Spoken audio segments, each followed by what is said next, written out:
Hello guys, welcome to my YouTube channel. आप लोगों का भक्ति शक्ति चैनल पर स्वागत है। और अब शाम का समय हो रहा है और शिव पुराण सुबह और शाम एक एक अध्याय पढ़ना चाहिए, बहुत अच्छा होता है।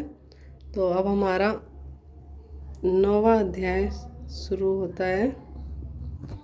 विदेश्वर संहिता के हम 9वें अध्याय पे आ चुके हैं।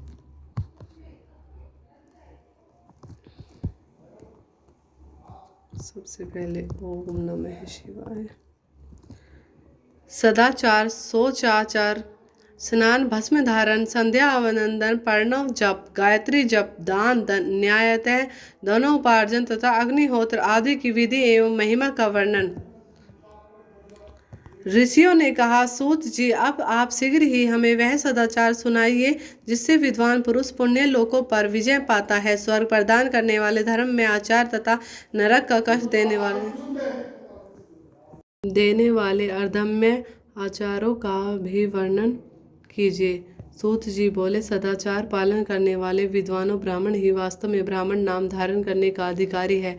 जो केवल वेदोक्त आचार का पालन करने वाला एवं वेद का अभ्यासी है, उस ब्राह्मण की विप्र संज्ञा होती है। सदाचार, वेदाचार तथा विद्या, इनमें से एक एक गुणों से ही युक्त होने पर उसे द्विज कहते हैं, जिसमें स्वल्प मात्रा में ही आचार का पालन देखा जाता है, जिससे ने वेदाध्ययन भी बहुत ही कम किया है। तथा जो राजा का सेवक, पुरोहित, मंत्री आदि है, उसे क्षत्रिय ब्राह्मण कहते हैं। जो ब्राह्मण कृषि तथा वाणिज्य कर्म करने वाला है और कुछ ब्राह्मणों चिताचार का भी पालन करता है, वह वैश्य ब्राह्मण है। तथा जो स्वयं ही खेत जोतता, हल चलाता है, उसे शूद्र ब्राह्मण कहा गया है। जो दूसरों के दोष देखने वाला और परद्रोही है, उसे चांडाल द्विज कहते। इसी तरह क्षत्रियों में भी जो पृथ्वी का पालन करता है, वह राजा है। दूसरे लोग राजत्वहीन क्षत्रिय माने गए हैं। वैश्यों में भी जो धान्य आदि वस्तुओं का क्रय विक्रय करता है, वह वैश्य कहलाता है। दूसरों को वर्णिक कहते हैं। जो ब्राह्मणों की, क्षत्रिय तथा वैश्यों की सेवा में लगा रहता है, वह वास्तव में शूद्र कहलाता है। जो शूद्र हल जोतने का काम करता है, उसे वृश्य समझना चाहिए। सेवा, शिल्प और कृष्ण से भिन्न वृत्ति का आश्रय लेने वाले शूद्र दस्यु कहलाते। इन सभी वर्णों के मनुष्य को चाहिए कि वे ब्रह्म मुहूर्त में उठकर पूरा अभिमुख हो। सबसे पहले देवताओं का, फिर धर्म का, अर्थ का, उसकी प्राप्ति के लिए उठाए जाने वाले कलेशों का तथा आय और व्यय का भी चिंतन करे। रात के पिछले पहर को उषय काल जानना चाहिए। उस अंतिम पहर को, जो आधा या मध्य भाग है, उसे संधि कहते हैं। उस संधि काल में उठकर द्विजों को मल मूत्र आदि का त्याग करना चाहिए। उधर से दूर जाकर बाहर से अपने शरीर को ढके रखे। दिन में उत्तर अभिमुख बैठकर मल मूत्र का त्याग करे। यदि उत्तर अभिमुख बैठने में कोई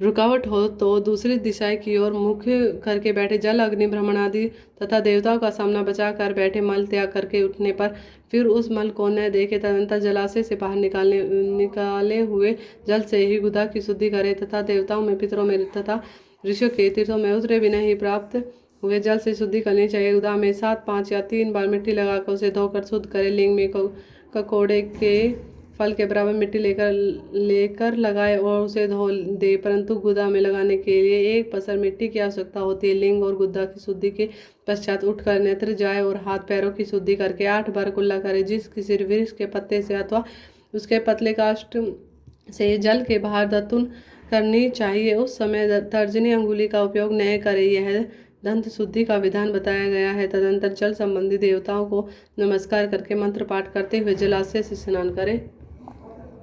यदि कंठ तक या कमर तक पानी में खड़े होने की शक्ति न हो तो घुटने तक जल में खड़ा हो अपने ऊपर जल छिड़क कर मंत्रोपचारण पूर्व स्नान कार्य संपन्न करे। विद्वान पुरुषों को चाहिए कि वहाँ तीर्थ जल से देवता आदि का स्नान, नांग दर्पण भी करे। इसके बाद धोत वस्त्र लेकर 5 कच करके उसे धारण करे। साथ ही कोई उत्तरीय भी धारण कर ले, क्योंकि संध्या वंदन आदि सभी कर्मों में उसकी आवश्यकता होती है। नदी आदि तीर्थों में स्नान करने पर स्नान संबंधी उतारे हुए वस्त्रों को वहाँ न धोए। स्नान के पश्चात विद्वान पुरुष भीगे हुए उस वस्त्र को बावड़ी में ही कुएं के पास अथवा घर आदि में ले जाए और वहाँ पत्थर पर, लकड़ी आदि पर, जल में, स्थल में अच्छी तरह धोकर उस वस्त्र को निचोड़े। द्विजों वस्त्रों को निचोड़ने से जो जल गिरता है, वह एक श्रेणी के पितरों की तृप्ति के लिए होता है। इसके बाद जाबाली उपनिषदों में बताए गए अग्नि रहित मंत्र से भस्म लेकर उसके द्वारा त्रिपुण लगाए।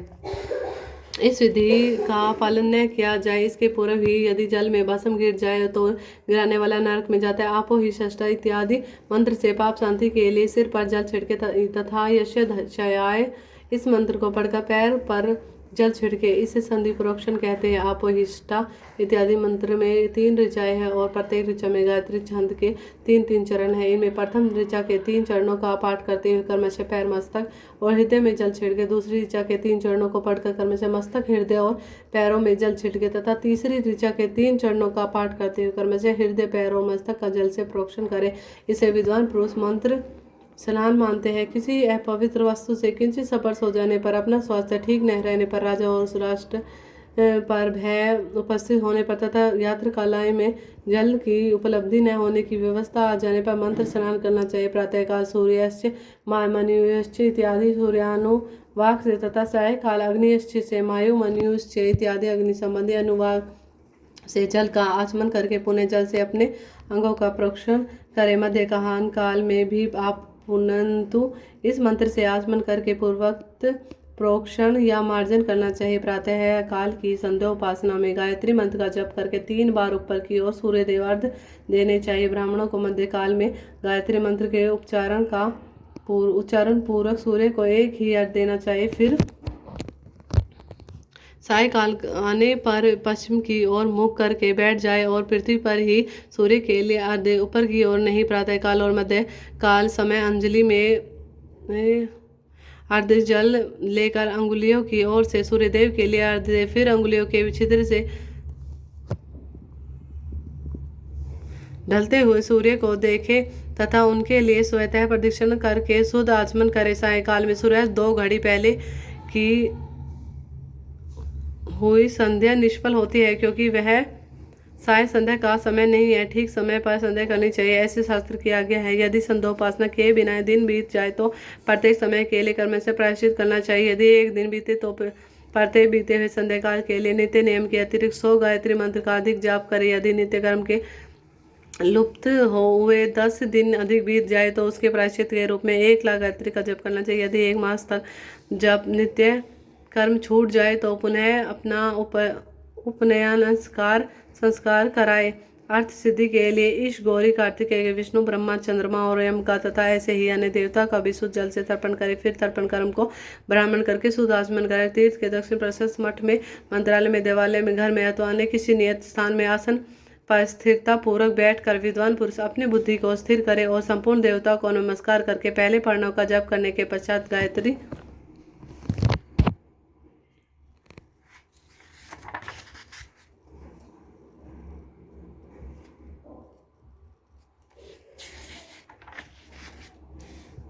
मंत्र की आवृत्ति करें। प्रणव के ए, उ और मैं इन तीनों अक्षरों से जीव और ब्रह्मा की एकता का प्रतिपादन होता है। इस बात को जानकर प्रणव ओम का जप करना चाहिए। जप काल में यह भावना करनी चाहिए कि हम 3 लोकों की सृष्टि करने वाले ब्रह्मा, पालन करने वाले विष्णु तथा संहार करने वाले रुद्र की जो स्वयं प्रकाश चिन्मय है उपासना करते हैं। यह ब्रह्मा स्वरूप है। ओंकार हमारी कर्मेंद्रियों और ज्ञानेंद्रियों की वृत्तियों को, मन की वृत्तियों को तथा बुद्धि वृत्तियों को सदा भोग और मोक्ष प्रदान करने वाला धर्म एवं ज्ञान की ओर प्रेरित करे। प्रणव के इस अर्थ का बुद्धि के द्वारा चिंतन करता हुआ जो इसका जप करता है वह निश्चय ही ब्रह्मा को प्राप्त कर लेता है। अथवा अर्थानुसंधान के बिना भी प्रणव का नित्य जप करना चाहिए। इससे ब्राह्मणताओं की पूर्ति होती है। ब्राह्मणताओं की पूर्ति के लिए श्रेष्ठ ब्राह्मणों को प्रतिदिन प्रातः काल 1 सहस्त्र गायत्री मंत्र का जप करना चाहिए। मध्यकाल में 100 बार और सायंकाल में 28 बार जप की विधि अन्य वर्णों के लोगों को अर्थात क्षत्रिय और वैश्यों को 3 संध्याओं के समय यथासाध्य गायत्री जप करना चाहिए। शरीर के भीतर मूलाधार, स्वाधिष्ठान, मणिपुर, अनाहत, आज्ञा और सहस्त्र ये 6 चक्र है। इनमें से मूलाधार से लेकर सहस्त्र रात तक 6 स्थानों में कर्मस्य विदेश और ब्रह्मा, विष्णु, ईश, जीवात्मा और परमेश्वर स्थित है। इन सब में ब्रह्मा बुद्धि करके इनके एकता का निश्चय ही करे और वह ब्रह्मा मैं हूँ ऐसी भावना पूर्व प्रत्येक श्वास के साथ सोहम का जप करे। उन्हीं के विदेश और आदि की ब्रह्मारंध्र आदि में तथा इस शरीर से बाहर भी भावना करे। प्रकृति के विकार भूत का महत्व से लेकर पंच भूत पर्यंत तत्वों से बना हुआ जो शरीर है, ऐसे शस्त्रों को शरीर को का एक एक अजबा गायत्री के जप से एक एक कर्म से अतिक्रमण करके जीवों को धीरे धीरे परमात्मा से संयुक्त करे। यह जप का तत्व बताया गया है। 128 मंत्रों के जप से उतने ही शरीरों का अतिक्रमण होता है। इस प्रकार जो मंत्रों का जप है, इसी को अधिकर्म से वास्तविक जप जानना चाहिए। 67 बार किया हुआ जप ब्रह्मा लोक में प्रदान करने वाला होता है, ऐसा जानना चाहिए। 100 बार किया हुआ जप इंद्र पद की प्राप्ति कराने वाला होता माना गया है। और ब्राह्मणों उत्तर पुरुष आत्मरक्षा के लिए जो स्वल्प मात्रा में जप करता है, वह ब्राह्मण के कुल में जन्म लेता है। प्रतिदिन सूर्य उपसान करके उपयुक्त रूप से जप का अनुष्ठान करना चाहिए। 12 लाख गायत्री का जप करने वाला पुरुष पूर्ण रूप से ब्राह्मण कहा गया है। जिस ब्राह्मण ने 1 लाख गायत्री का भी जप न किया हो, उसे वैदिक कार्य में न लगाए 70 वर्ष की अवस्था तक नियम पालन पूर्वक कार्य करे। इसके बाद गृह त्याग का संन्यास ले परिवारवाचक या सन्यासी पुरुष नित्य प्रातःकाल 12,000 प्रणव का जप करे। यदि एक दिन इस नियम का उल्लंघन हो जाए तो दूसरे दिन उसके बदले में उतने ही मंत्र और अधिक जपना चाहिए और सदा इस प्रकार जप को चलाने का प्रयत्न करना चाहिए। यदि क्रमशः 1 मास तक आदि उल्लंघन हो गया तो 1.5 लाख जप करके उसका प्रायश्चित करना चाहिए। इससे अधिक समय तक नियम उल्लंघन हो जाए तो पुनः नए सिरे से गुरु से नियम ग्रहण करे। ऐसा करने से दोषों की शांति होती है, अन्यथा वह रौरव नरक में जाता है। जो सकाम भावना से युक्त गृहस्थ ब्राह्मण है, उसी को धर्म तथा अर्थ के लिए यत्न करना चाहिए। मुमुक्ष ब्राह्मणों को तो सदा ज्ञान का ही अभ्यास करना चाहिए। धर्म से अर्थ की प्राप्ति होती है, अर्थ से भोग सुलभ होता है, फिर उस भोग से वैराग्य की संभावना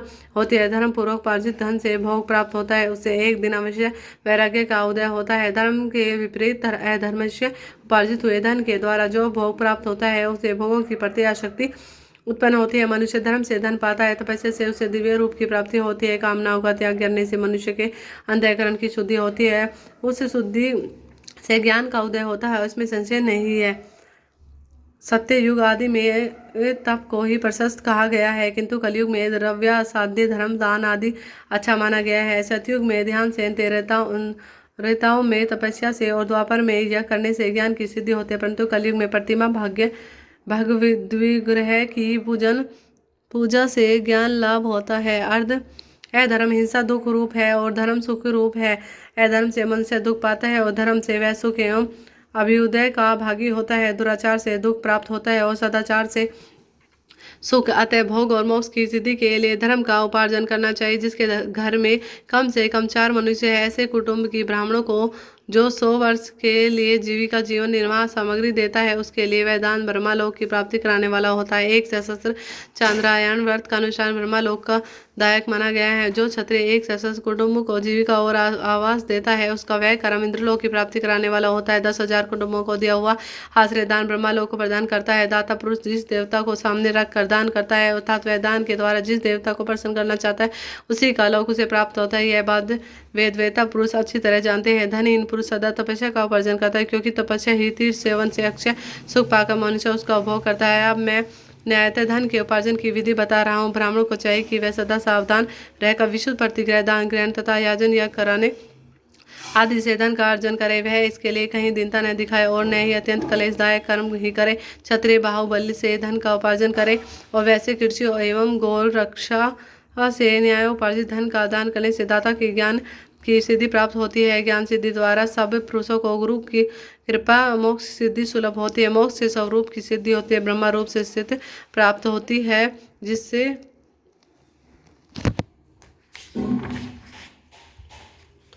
मुक्त पुरुष परमानंद अनुभव करता है। गृहस्थ पुरुषों को चाहिए कि वह धन धान्य से सब वस्तुओं का दान करे। वह तृष्णा अनिवृत्ति के लिए दिए जल तथा क्षुधा रूपी रोग की शांति के लिए सदा अन्न का दान करे। खेत धान्य कच्चा अन्न तथा भक्ष्य भोज्य लेह और चौसे ये 4 प्रकार के सिद्धि अन्न दान करने चाहिए। जिसके अन्न को खाकर मनुष्य जब तक कथा श्रवण आदि सद्धर्म का पालन करता है, उतने समय तक उसके लिए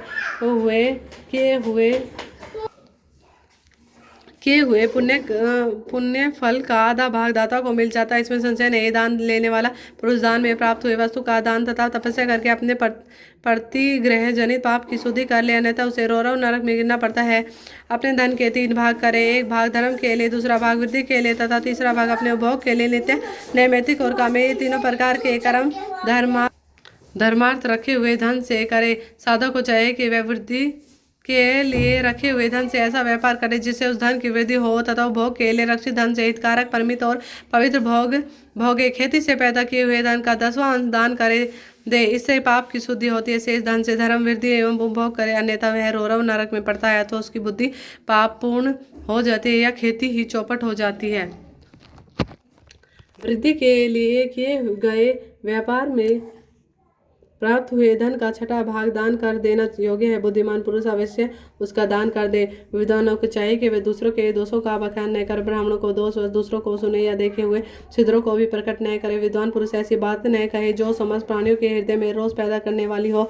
ऐश्वर्य की सिद्धि के लिए दोनों संध्याओं के समय अग्निहोत्र कर्म अवश्य करे। जो दोनों समय अग्निहोत्र करने में असमर्थ हो वह एक ही समय सूर्य और अग्नि को विधि पूर्वक दी हुई आहुति के संतुष्ट करे। चावल, धान्य, घी, फल, कंद तथा हविष्य इनके द्वारा विधि पूर्वक स्थाली पाक बनाए तथा यथोचित रीति से सूर्य और अग्नि को अर्पित करे। यदि हविष्य का अभाव हो तो प्रधान होम मात्र करे। सदा सुरक्षित रहने वाली अग्नि को उस विद्वान पुरुष अजस सत्र की संज्ञा देते हैं। अथवा संध्या काल में जप मात्र या सूर्य की वंदना मात्र कर ले। आत्मज्ञान की इच्छा वाले तथा धनार्थी पुरुषों को भी इस प्रकार विधिवत उपासना करनी चाहिए। जो सदा ब्रह्म यज्ञ में तत्पर होते हैं, देवताओं की पूजा में लगे रहते हैं, नित्य अग्नि पूजा एवं गुरु पूजा में अनुरुक्त होते हैं तथा ब्राह्मणों को तृप्त किया करते हैं, वे सब लोग स्वर्लोक के भागी होते हैं। अध्याय समाप्त। धन्यवाद।